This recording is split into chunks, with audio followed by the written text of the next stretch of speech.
1 Tessalonicenses, capítulo 4, versículo 13. Isso é Paulo falando.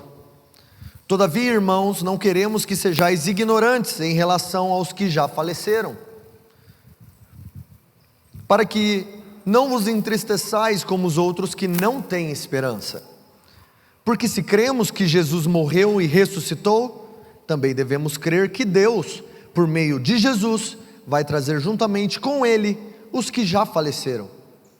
Afirmamos pela palavra do Senhor, que nós, os que ficarmos vivos para a vinda do Senhor, de modo algum precederemos os que já faleceram.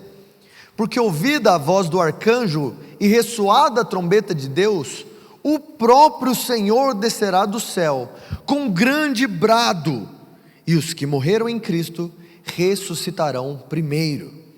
Depois nós, os que estivermos vivos, seremos arrebatados com eles nas nuvens, ao encontro do Senhor nos ares, e assim estaremos para sempre com o Senhor. Vamos até aqui. Então, agora você já vê que primeiro nós lemos o relato dos discípulos que experimentaram a ressurreição sem compreensão do que estava acontecendo, e agora Paulo, já tendo ensinado a igreja em cima de uma doutrina muito bem estabelecida e firmado no contexto geral da igreja, tanto ocidental como oriental da época, como se já fosse um pensamento comum dos cristãos, de que nós não somos sem esperanças, nós não somos como aqueles do mundo, que não tem no que esperar depois da morte, morreu, acabou, os vermes comem e já era. Nós, pelo contrário, a nossa esperança está de que Jesus morreu e ressuscitou, e agora nós estamos aguardando o dia que Ele retornará, pois no dia que Ele retornar, nós também, caso tenhamos morrido, retornaremos com Ele, com corpos ressurretos. Mas caso estivermos vivos para ver o Senhor rompendo os céus e voltando, nós teremos os nossos corpos glorificados, transformados. Agora já não é uma dúvida, já não é um medo, já não tem uma conversa, cara, o que será que vai acontecer? O que será que vai ser de nós, já que Jesus morreu? Porque todos confiaram e creram no evangelho dos apóstolos, de que Jesus não somente morreu, mas de que Jesus venceu facilmente a morte.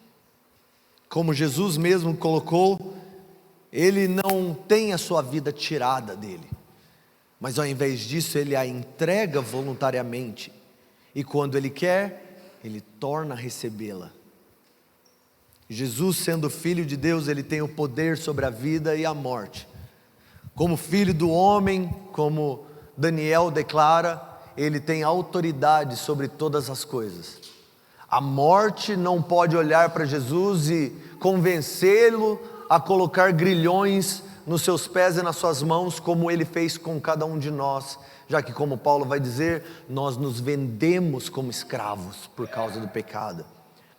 Mas ao olhar para Jesus, a morte, ao invés de ordená-lo que se ajoelhe e se submeta como escravo, a própria morte se submeteu a Jesus. A própria morte não tinha perímetros para dizer: você deve me servir, porque o salário do pecado é a morte. Já que Jesus não tinha pecado, Ele era um cordeiro perfeito para ser aceito pelo Pai, Jesus não poderia ser tomado refém pela morte. Mas Jesus cumpriu aquilo que as santas escrituras proclamavam, de que 3 dias depois, no terceiro dia, Ele iria ressuscitar. Então Jesus, para cumprir, Ele aguardou mesmo que Ele não precisasse. E isso que é da hora, pensar que Jesus aguardou o momento de ressuscitar. Ele não estava se esforçando, morto, diante da morte, lutando, como muitos imaginam, gostam de imaginar, que Jesus chegou no inferno, e de repente Ele chegou lá, e o capiroto olhou, vencemos, uhul, aí Jesus, e aí glu-glu, venceu nada, né? Ou então Ele passou 3 dias lutando com o diabo, a morte lá lutando, e juntaram turma contra mim, Hadouken para cá, Horyugen para lá, e de repente Jesus venceu. Nossa, mas demorou 3 dias para ele vencer a guerra. Não foi assim. Nós sabemos que não foi assim, porque nós temos o Evangelho para proclamar o que aconteceu. Nós sabemos que Jesus se submeteu somente ao Pai, a mais ninguém. Aquele que se submeteu a Jesus, todas as coisas, é o único a quem Jesus se submeteu. Então, ao se submeter ao Pai, ele morreu. Ao se submeter ao Pai em obediência, ele ressuscitou. Ele ressuscitou pelo mesmo Espírito do Pai. Eu amo pensar nessa história. O Filho submetendo ao Pai, o Espírito ressuscitando o Filho, e no final Deus submete a Deus, ressuscita a Deus, e Deus é glorificado, e Deus reina, e Deus salva, e Deus, todas essas coisas lindas e maravilhosas que o Evangelho proclama. Isso está bem estabelecido, não está? Que nós vamos ressuscitar, que nós teremos o corpo glorificado caso vejamos Jesus voltando. Tá bem, pensa mesmo de verdade, ser sincero, a ressurreição está firme no seu coração? Ou você de vez em quando tem dúvidas, mas e se eu morrer? E se eu morrer? E se eu morrer? Não é uma boa notícia se eu morrer, porque se eu morrer, acabou. Se eu morrer, já era. Se nós temos esse tipo de pensamento ou sentimento em relação à morte, então talvez a ressurreição não esteja tão firmada em nossos corações. Talvez a gente seja como os discípulos, a gente ouve, a gente até acredita, mas a gente não deposita a nossa fé nisso. A gente não aposta nisso. A gente sabe que a gente vai ressuscitar, mas a gente não se ofereceria para morrer. Mas vai que não é, né? Vai que a gente não vai ressuscitar. Se eu me oferecer para a morte, já era, acaba aí. Então talvez ainda haja dúvida no nosso coração. Mas isso não é novidade, porque no tempo da igreja primitiva, no primeiro século, já havia. Nós estamos 2000 anos depois desse evangelho proclamado. Poucos anos, décadas depois desse evangelho proclamado, já haviam aqueles que duvidavam da ressurreição. Criam em Jesus Cristo, mas duvidavam da ressurreição. Criam em Jesus Cristo para algo etéreo, algo abstrato, algo talvez espiritual apenas, deixando toda a matéria de lado, todo esse mundo mal para trás. Nós adentraremos uma nova era, um nirvana de perfeição, onde tudo aquilo que é mal vai ficar para trás, e convenhamos que esse corpo é mal. Como Paulo diz, ele me faz fazer coisas que eu não quero. Essa carne me aprisiona a fazer coisas que eu não gostaria de fazer. Então haviam aqueles que procuravam convencer o restante da igreja de que Jesus sim morreu pelos nossos pecados, mas agora morreu, acabou. Morreu, já era. E por isso eu quero te convidar a abrir o nosso texto principal que nós vamos ler, 1 Coríntios 15.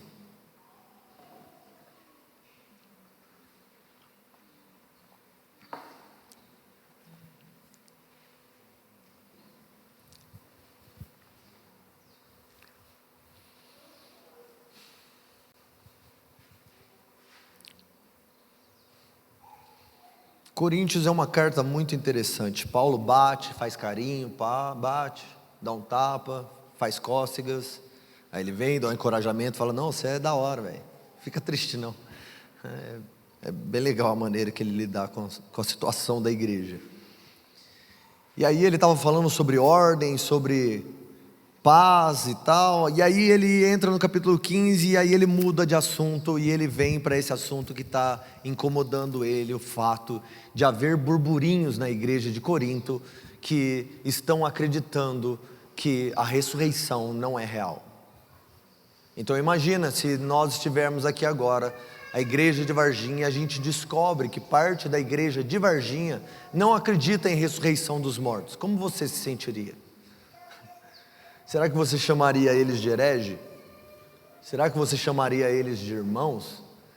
Será que você julgaria eles pela forma que eles acreditam na ressurreição? Né? No final das contas, se nós formos categorizar, classificar as coisas essenciais da teologia e do evangelho, a ressurreição de Jesus Cristo, ela está bem aqui em cima na ordem. Negue a ressurreição de Jesus Cristo, você nega o plano eterno de Deus, você nega a divindade de Cristo, você nega a soberania de Deus sobre a morte, você nega a própria obra salvífica de Jesus Cristo, né? Então negar a ressurreição é um grande problema, mas não basta não negar a ressurreição, é necessário compreender a ressurreição e crer na ressurreição. Porque senão nós começamos a nos acovardar das coisas que nós não compreendemos. Então aqui Paulo está exatamente falando a respeito desse problema que está acontecendo no meio da igreja. Ele começa no versículo 1 dizendo assim: irmãos, às vezes eu tenho a impressão que Paulo chama de irmãos porque é a mesma coisa de Jesus falando com os discípulos: Pedro, sabe? João, Marta, o jeitinho, é igual quando eu dou um sorrisinho para falar algo duro. Tipo, ele está tentando apaziguar a situação, mas ele vai descer o porrete na cabeça da galera. E aí ele diz assim: irmãos, lembro-vos do evangelho que vos anunciei, o qual vocês também receberam, e no qual também estão firmes. Eu amo esse primeiro versículo, que Paulo está dizendo o seguinte, a respeito da igreja. A igreja é um recipiente, um receptor da graça salvífica de Deus por meio do evangelho. Então, ele está virando para a igreja e falando assim: ó, eu proclamei esse evangelho para vocês, quando preguei, vocês creram nesse evangelho. Então o evangelho que foi dado a vocês de graça, porque vocês não produziram o evangelho, vocês não produziram salvação, vocês não produziram santificação nenhuma. A palavra foi proclamada, a palavra penetrou o seu coração e vocês receberam, porque eu lembro, eu estava lá, eu vi como a palavra de Deus mudou a vida de vocês, mudou a estrutura de vocês, mudou o caráter de vocês, a atitude de vocês mudou em relação ao pecado, em relação à injustiça. Eu testifico disso, mas vocês começaram a esquecer daquilo que vocês ouviram e creram. Então vamos lembrar do que eu já proclamei para vocês? Ele diz no versículo 2: foi por meio desse evangelho que eu anunciei, que vocês foram salvos, se vocês retiverem com firmeza a mensagem, tal como anunciei a vós, a não ser que tenham crido inutilmente. Porque primeiro vos entreguei o que eu também recebi: Cristo morreu pelos nossos pecados, segundo as Escrituras, foi sepultado e ressuscitou ao terceiro dia, segundo as Escrituras. Quer dizer, Jesus cumpriu aquilo que Jesus proclamou que ele faria. Jesus, como Deus, proclamou a verdade, as santíssimas Escrituras, a profecia foi dada ao povo de Deus, de que o Messias viria, de que o Messias morreria, e de que o justo morreria por muitos, de que seu sangue salvaria, de que ele ressuscitaria. Como foi proclamado, assim também foi feito. Vocês ouviram, mas será que vocês retiveram isso? Será que vocês seguraram firmemente nessa palavra? Ou vocês só ouviram o que vocês gostaram da mensagem? Será que vocês escolheram partes do evangelho para vocês fazerem seu evangelho próprio? Será que vocês começaram a manipular o Evangelho para dizer que o Evangelho é a respeito de dinheiro? Ou o Evangelho é a respeito de beleza? Ou o Evangelho é a respeito de seja lá o que for? Mais uma vez, vocês foram salvos pelo Evangelho. Então mostrem o fruto de terem sido salvos, segurando firmemente, sem manipulação alguma, naquilo que vocês ouviram, exatamente como ouviram. Não mudem o Evangelho, não coloque água no Evangelho. Se alguém não entende a ressurreição, não comece a mudar o assunto de ressurreição para que essas pessoas aceitem a ressurreição. Se alguma pessoa não compreende o juízo eterno de Deus, não comece a apaziguar o juízo eterno de Deus para que essas pessoas comecem a gostar do Evangelho. Se Jesus disse que é pela graça, não comece a mudar porque você não consegue explicar o que é a graça, para que todo mundo consiga amar e aceitar o Evangelho. Pregue o Evangelho e o Evangelho fará o que ele faz. Alcançará os corações daqueles que o Espírito Santo de Deus está trabalhando para levar ao arrependimento. Aqueles cujo coração não está sendo trabalhado por Deus, você pode falar o que você quiser, eles não receberão o Evangelho. O Evangelho é anunciado a todos, mas nem todos se arrependem. Mas aqueles que ouvem o Evangelho, aqueles que creem no Evangelho, devem se segurar ao Evangelho, independentemente de quão dolorido o Evangelho pode ser às vezes. Versículo 12. Então, se Cristo, sendo pregado como ressurreto dentre os mortos, como é que alguns de vós dizem que não há ressurreição dos mortos? Imagina, Paulo está de longe escrevendo uma carta para eles, dizendo: eu estou ouvindo daqui, que tem gente aí, evangelizando os crentes, com um evangelho que não é o evangelho anunciado pelos apóstolos, anunciado por mim, que gera salvação em vocês. Se não há ressurreição dos mortos, então Cristo também não ressuscitou. E se Cristo não ressuscitou, então a minha pregação, ela é inútil, e a vossa fé também é inútil. Assim, nós então, que pregamos o Evangelho, somos considerados falsas testemunhas de Deus, afirmando que Ele ressuscitou a Cristo, a quem Ele não ressuscitou, se de fato os mortos não ressuscitam. Porque se os mortos não ressuscitam, Cristo também não ressuscitou. E se Cristo não ressuscitou, a sua fé é inútil, e ainda estão mortos em vossos pecados. Logo então, os que morreram em Cristo também estão perdidos. E se a nossa esperança em Cristo é apenas para essa vida, nós somos os mais dignos de compaixão, ou os mais miseráveis, ou os mais dignos de pena entre todos os homens da terra, porque nós acreditamos em algo que nem existe. Isso é duro que Paulo está falando, é terrível. Paulo está tentando falar com os irmãozinhos: amados, meus queridos, para e pensa. Se nós não ressuscitaremos porque não há ressurreição dos mortos, então Cristo também não ressuscitou. Se Cristo não ressuscitou, Ele ainda está morto. E se Ele ainda está morto, os nossos pecados não foram apagados, não foram perdoados. E então nós ainda somos escravos do pecado e da morte. Ainda recai sobre nós a ira de Deus. Viu como o Evangelho todo depende desse degrau? Não tem como acreditar no perdão dos pecados, na santificação, na justificação, na adoção. Como você pode ser filho de Deus, se a adoção veio por meio do Filho, do primogênito, que derramou sobre nós o seu espírito de adoção, para que nós também fôssemos co-herdeiros com Cristo. Mas como podemos ser co-herdeiros com Cristo, se Cristo não ressuscitou? Cristo ainda está morto.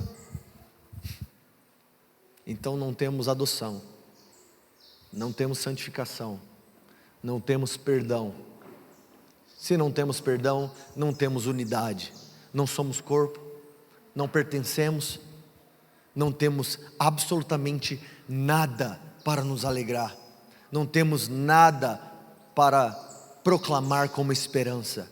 Ainda somos um povo afastado da presença de Deus, esperando e aguardando o fogo do céu que vai consumir cada um de nós como ímpio, pecador e inimigo de Deus.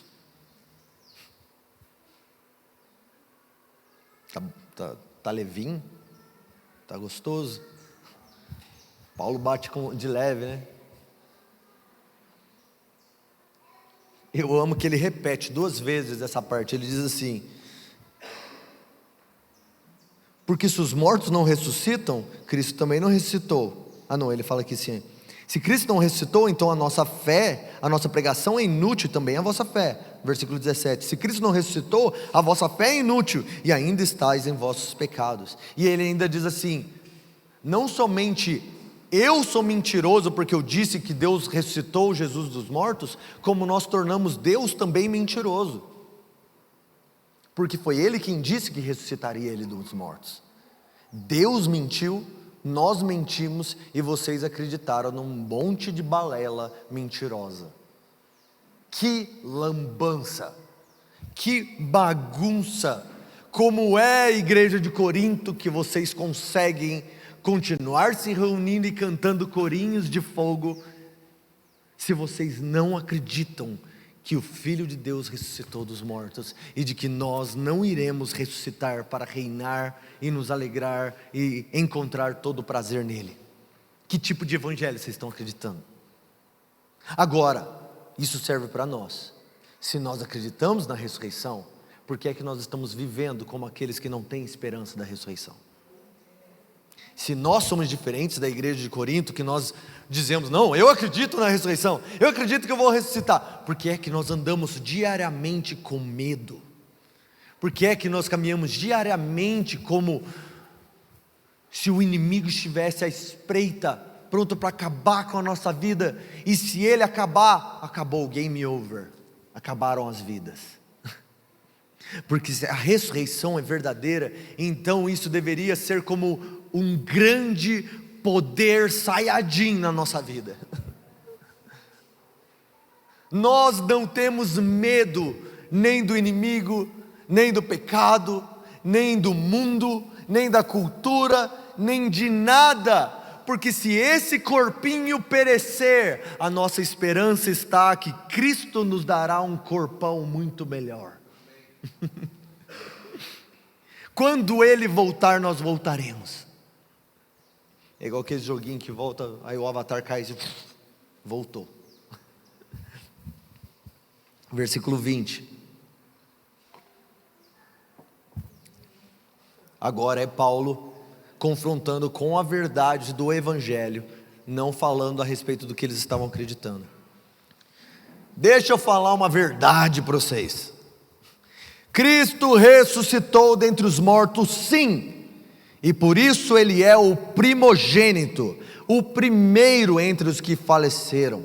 Por isso Ele é chamado de first fruit, primícia, primeiro fruto, porque o Pai ressuscitou Ele primeiro. Ninguém havia ressuscitado e permanecido vivo. Lázaro ressuscitou, mas voltou a morrer. Imagina, né? Morreu 2 vezes. Voltei. Porque assim como a morte veio por um homem, também por um homem veio a ressurreição dos mortos. Pois assim como em Adão todos morreram, todos morrem, do mesmo modo em Cristo todos serão vivificados. Paulo agora começa a traçar um paralelo entre aquilo que aconteceu no Éden com Adão e aquilo que aconteceu a partir do jardim de Getsêmani e na cruz em Jesus Cristo. Paulo ama fazer essa comparação entre o primeiro Adão e o segundo Adão, aquele que veio para errar e ser desobediente ao Pai, trazendo como consequência o pecado e a morte sobre toda a humanidade, E o último Adão, aquele que foi obediente, aquele que guardou a palavra de Deus, se submeteu e venceu a morte, abrindo um novo caminho, fazendo com que todo aquele que viesse por Jesus Cristo vivesse e não morresse como no primeiro Adão. Então é isso que ele está fazendo aqui agora. E aí ele diz assim: pois assim como em Adão todos morrem, do mesmo modo em Cristo todos são vivificados. Mas espera aí, cada um porém na sua vez. Primeiro Cristo vem e depois aqueles que lhe pertencem na sua vida. Jesus ressuscitou primeiro e o resto de nós só vai ressuscitar quando Jesus voltar. Então virá o fim, quando ele entregar o reino a Deus Pai. E quando houver destruído todo domínio, toda autoridade, todo poder, porque é necessário que ele reine, até que ele tenha colocado todos os seus inimigos debaixo dos seus pés. E o último inimigo a ser destruído é a morte. Olha só, Jesus é tão misericordioso, que ele é misericordioso até com a morte. Ele deixa a morte viver, para ser morta no final.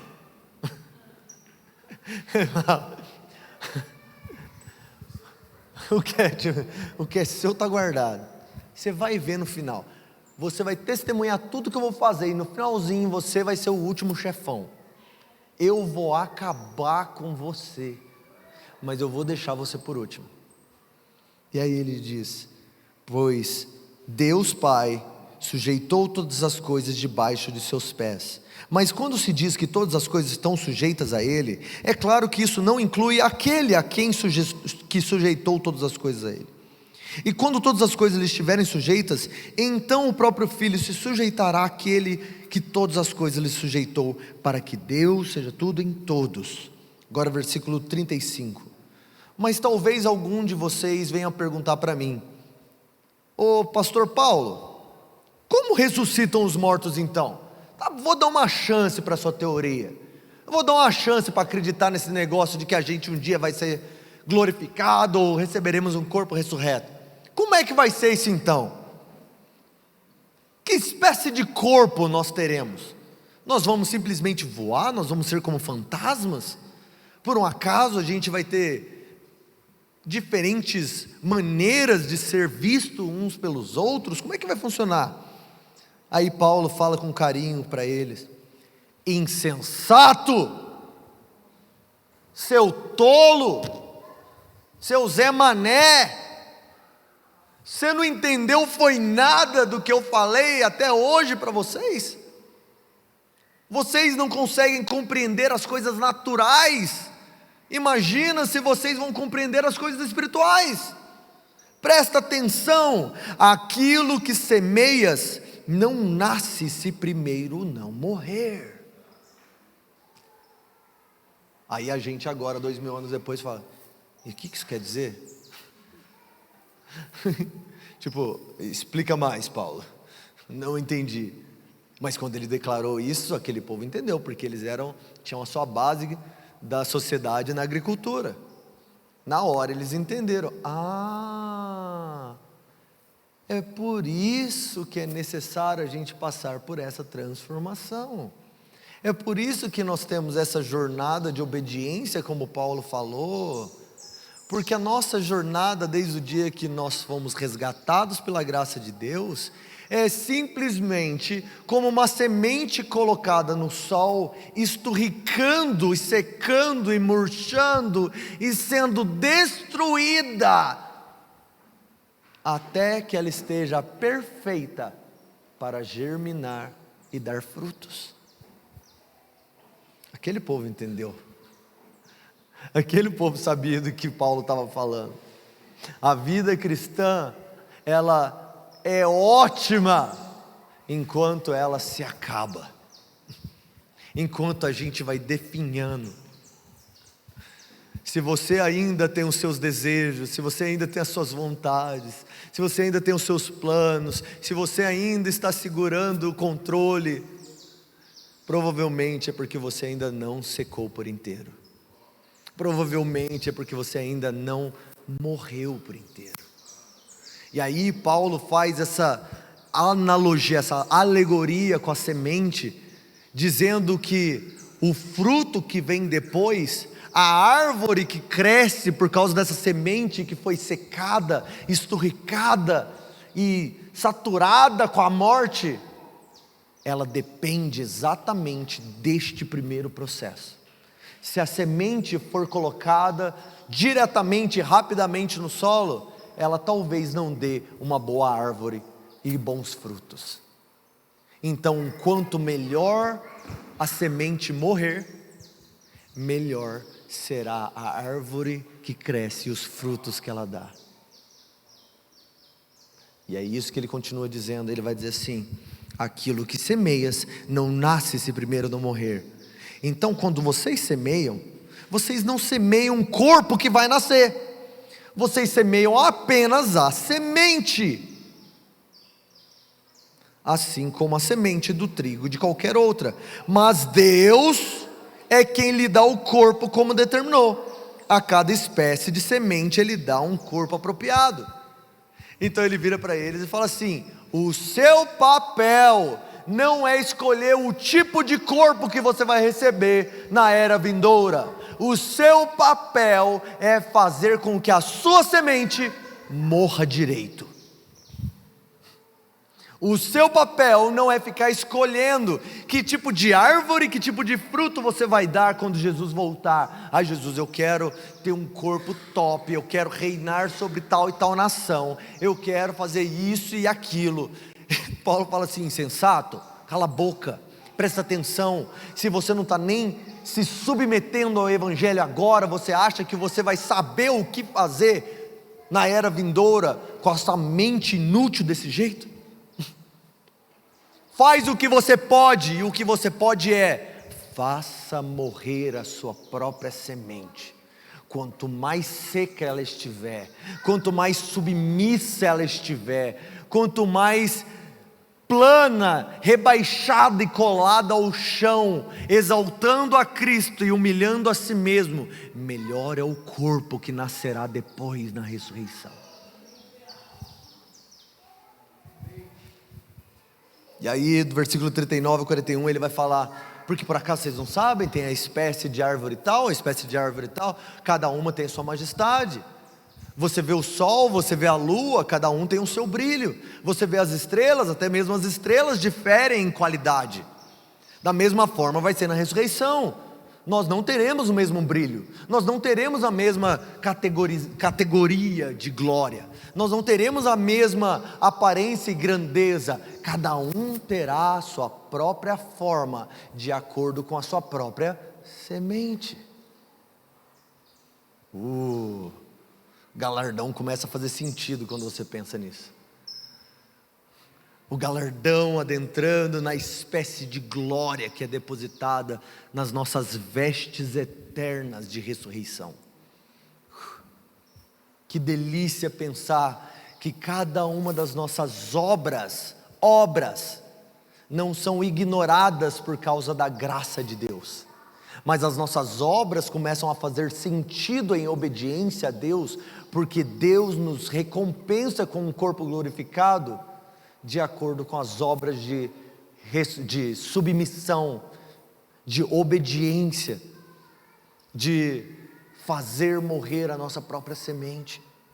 Nós não estamos obrando, trabalhando, como Paulo fala, nós não estamos plantando uma árvore, nós estamos fazendo uma semente, nós estamos plantando uma semente. O que ela vai ser está na mão de Deus. O nosso trabalho é ser obediente ao Evangelho, e obediência ao Evangelho significa obras. Aquele que acredita na ressurreição se submete à obediência. Versículo 42. O meu celular, Elô, traz meu celular para mim, por favor. O pessoal já até colocou alarme por parar de falar.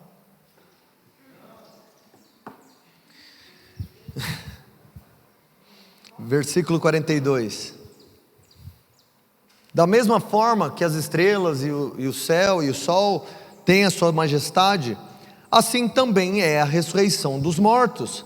Você semeia um corpo perecível e ressuscita imperecível. Você semeia em desonra, mas você ressuscita em glória. Você semeia-se em fraqueza e ressuscita em poder.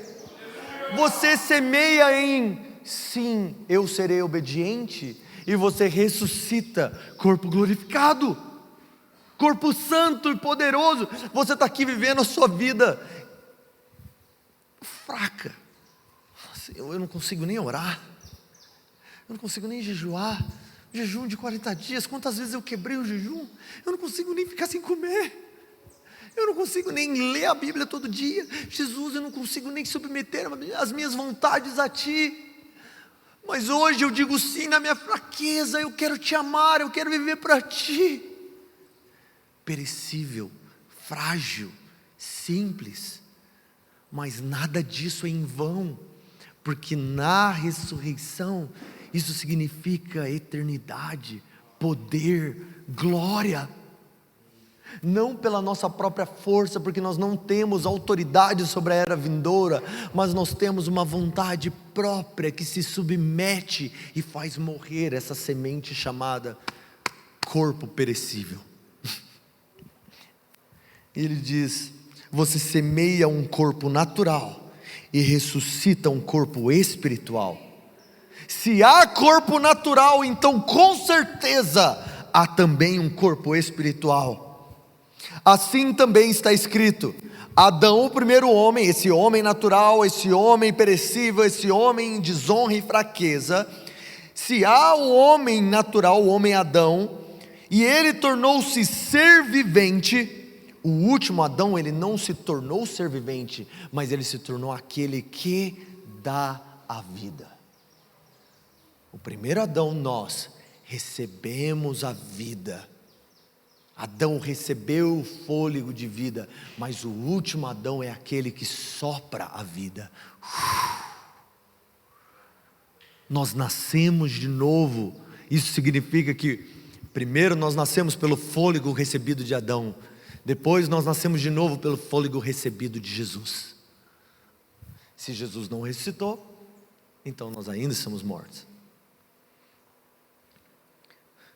Mas entendendo isso, nós precisamos compreender que primeiro não veio aquele que é espiritual, Jesus, e sim o natural. Depois veio o espiritual. O primeiro homem, Adão, ele foi feito do pó da terra, mas o segundo homem, ele é feito do céu.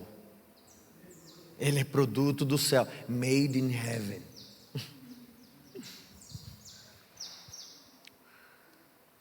A semelhança desse homem terreno, desse Adão pecaminoso, assim são todos aqueles que são produzidos da terra, todos aqueles que nascem da terra, todos aqueles que são nascidos à natureza de Adão pecaminosa.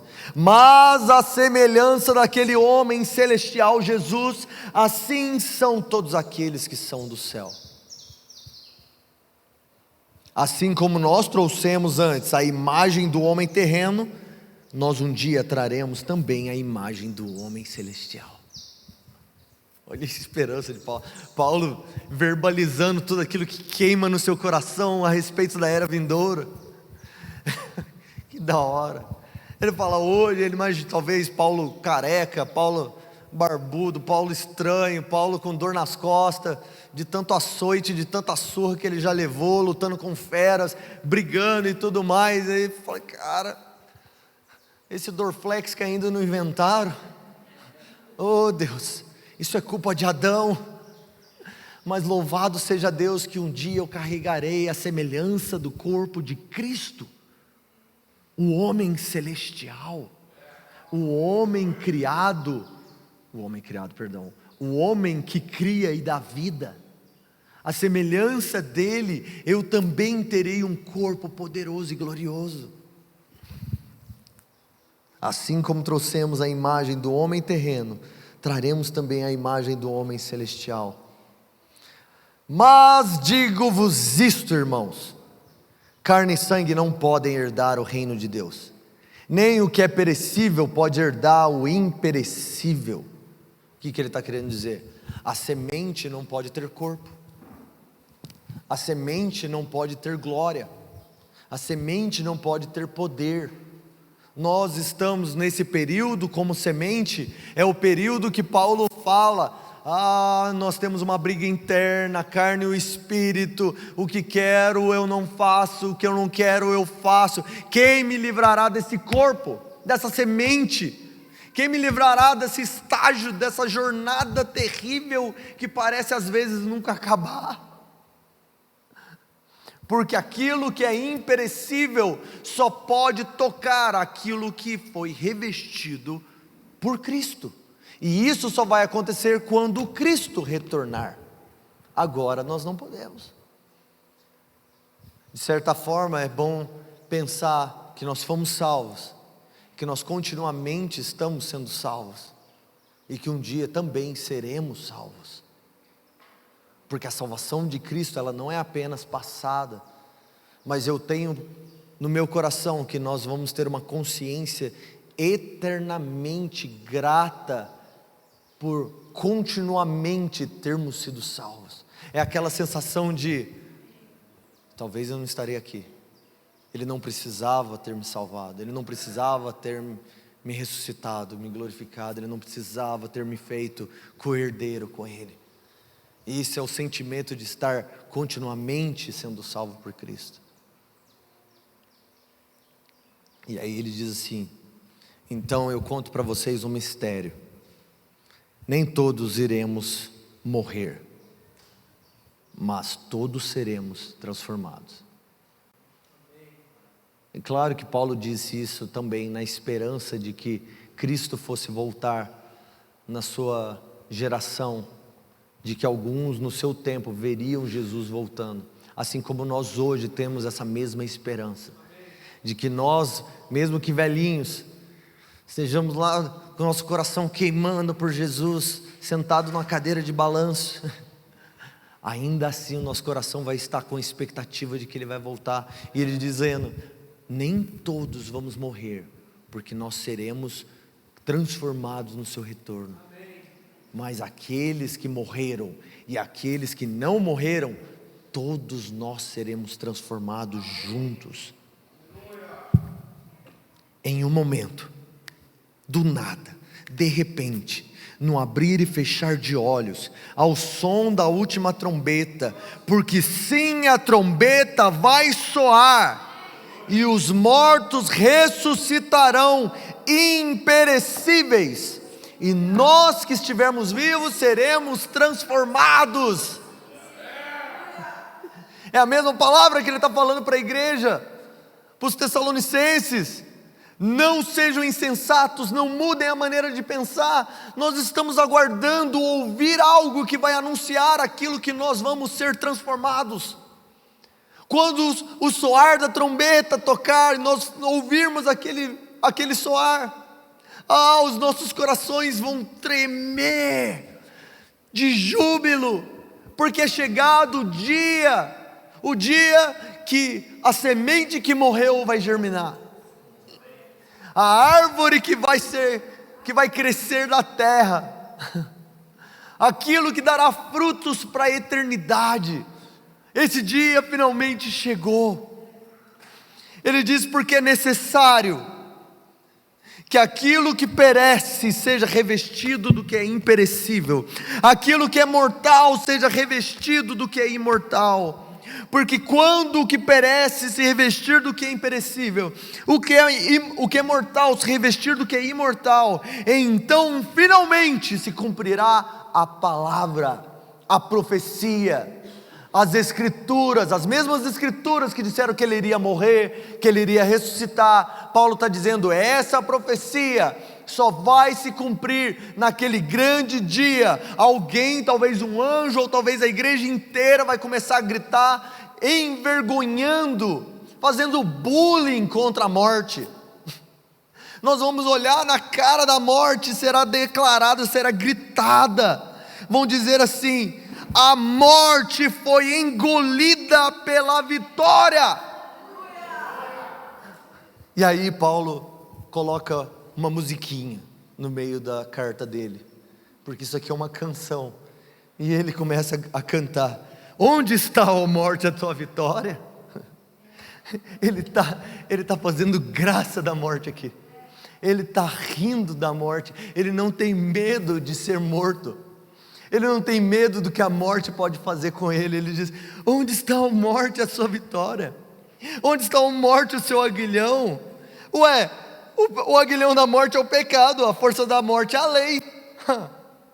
Mas grande coisa, graças a Deus, que nos dá a vitória por meio de nosso Senhor Jesus Cristo.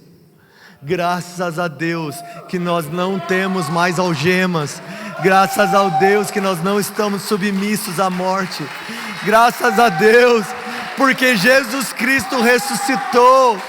Se Jesus venceu a morte, Ele também irá nos ressuscitar. O mesmo Espírito que ressuscitou Jesus dos mortos, também há de nos dar vida no grande dia do Senhor. O mesmo Espírito que foi soprado e Jesus tomou de volta a sua própria vida. Esse Jesus, porque Ele fez isso, porque Ele vive, é que hoje nós somos cheios da plenitude de esperança, de ousadia para vivermos tudo que o Evangelho nos chama a viver em obediência, porque a garantia não somos nós. A garantia não é que se você fizer tudo direitinho vai dar certo. A garantia é de que Jesus já fez tudo e por isso vai dar certo. Confia, obedece. Obedece, porque Ele é a garantia de que você vai ressuscitar. Obedece, faça sua semente submissa a Cristo, faça sua semente submissa ao Evangelho, coloca a sua cara a tapa, luta contra as feras, luta contra os falsos profetas, luta contra o pecado, a injustiça, a imoralidade, porque é garantido que se você fizer morrer a sua semente bem direitinho, a vida já está garantida quando Cristo vier. E aí ele coloca aqui uma última exortação, ele diz assim: portanto, meus irmãos, meus queridos irmãos, sede firmes e constantes, não parem com a boa obra, não parem com a obediência, não parem de dizer não ao pecado, não parem de testemunhar de Jesus Cristo, não parem de viver em comunhão, não parem de fazer tudo aquilo que o Evangelho nos ensina. Porque aí ele diz assim: sede sempre firmes e constantes, sempre atuantes na obra do Senhor, sabendo que nele, em Jesus Cristo, o vosso trabalho, a vossa obra, o seu esforço não é em vão, não é à toa, não é 99% garantido. Você depositaria todo o seu dinheiro se houvesse uma mínima chance de você perder tudo? Bom, hoje em dia muita gente faz isso. Mas você depositaria a sua vida se houvesse uma mínima chance de dar errado? O Paulo fala assim: sede firmes, sede constantes, sede obedientes, sabendo que Cristo é a garantia. Ramon, pode subir. Sabendo que Cristo é a garantia, não de que as suas obras serão vistas, mas de que todas as suas obras converterão em uma ressurreição perfeita, útil, eterna, imperecível, imutável. E Paulo ainda vai dizer da seguinte maneira: aquele dia que os nossos corpos forem revestidos de imortalidade, é exatamente isso que significa termos sido adotados por Deus. A nossa adoção que nós aguardamos, a adoção, a manifestação dos filhos de Deus que a terra tanto espera e aguarda, geme, declarando quando é que os filhos de Deus vão se manifestar. Não é que ela está esperando a gente aqui agora dançar e fazer coisa bonita, não.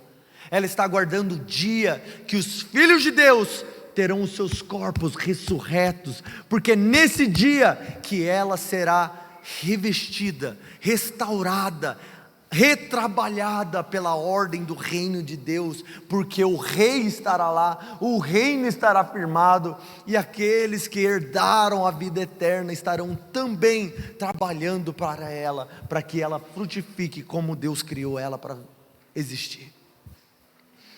Então, meus irmãos, hoje nós não estamos comemorando o aniversário do coelhinho da Páscoa.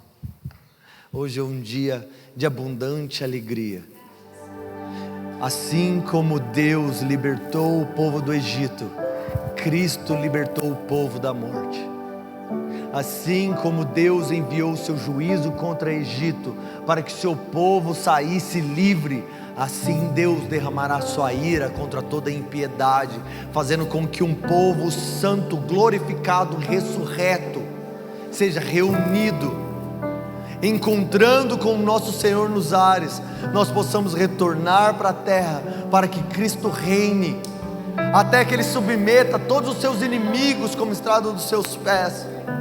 E naquele dia Ele virará para o Pai e falar: Pai, é tudo seu, porque naquele dia o Pai virá, fará sua habitação, Ele vai tabernacular entre os homens. E nesse dia, Deus será tudo em todos. Oh, bendita esperança, oh, alegria eterna, oh, satisfação. Seja feita a sua vontade, Pai, nos nossos corpos mortais. Seja feita a sua vontade na nossa mentes, corações. Seja feita a sua vontade nas nossas vidas, sonhos, ministérios, chamados. Seja feita a sua vontade. Hoje nós submetemos essa pequena, inútil semente,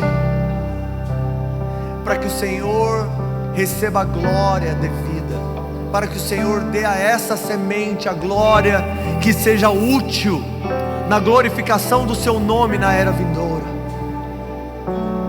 A nossa satisfação não está simplesmente em estarmos vivos, mas termos recebido vida para experimentar das delícias, dos deleites, da glória, da alegria de pertencermos a Ti. Já não somos nossos, já não pertencemos a nós mesmos, fomos comprados por um preço de sangue.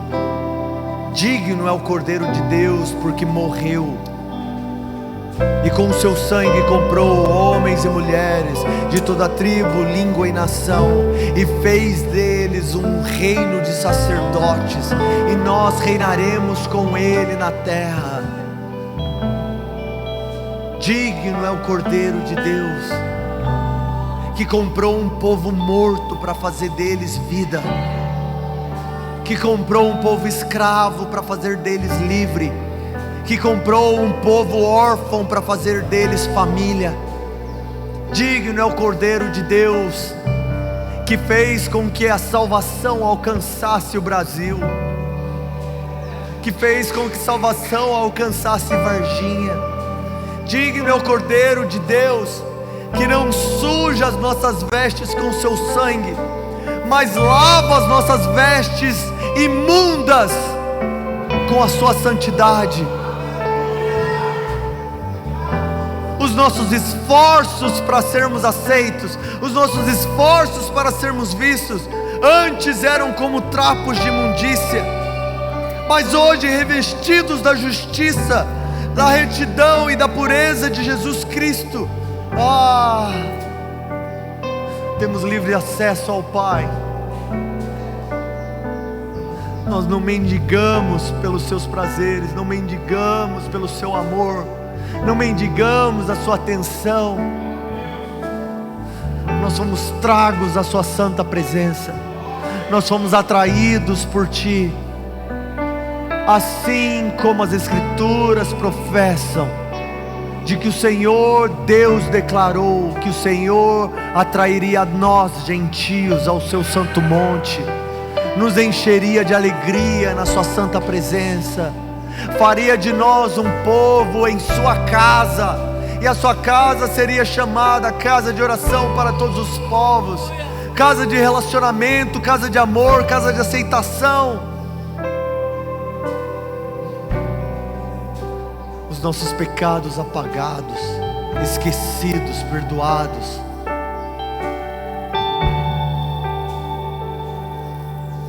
Fique de pé se assim quiser, se ajoelhe se assim quiser. Medite nisso. Coloque seus pensamentos agora nessa realidade. Não deixe os seus pensamentos flutuarem por aí. Coloque as suas emoções e seus sentimentos nessa verdade. Jesus não está morto. O seu corpo não foi roubado. Ele ressuscitou. Se mostrou aos discípulos. Centenas e centenas deles o viram, o tocaram, o ouviram. Diante dos olhos dos discípulos, 40 dias depois de ressurreto, ascendeu aos céus, onde foi recebido pelo Pai. Os anjos o contemplaram. Um judeu, 100% Deus, 100% homem, com corpo glorificado, com corpo ressuscitado. Levantai, ó portas, as vossas cabeças, para que entre o Rei da Glória. Eis aí o Rei da Glória, aquele que venceu a morte, aquele que abriu um novo e vivo caminho, aquele que trouxe um povo ao Pai, uma noiva para o Filho, uma habitação para o Espírito Santo.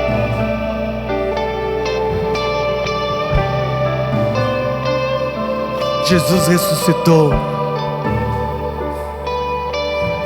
Jesus vive. Ele voltará. Ele voltará.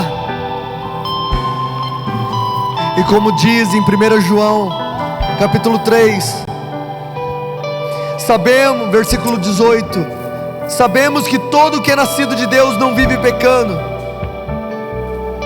Pelo contrário, aquele que nasceu de Deus o guarda.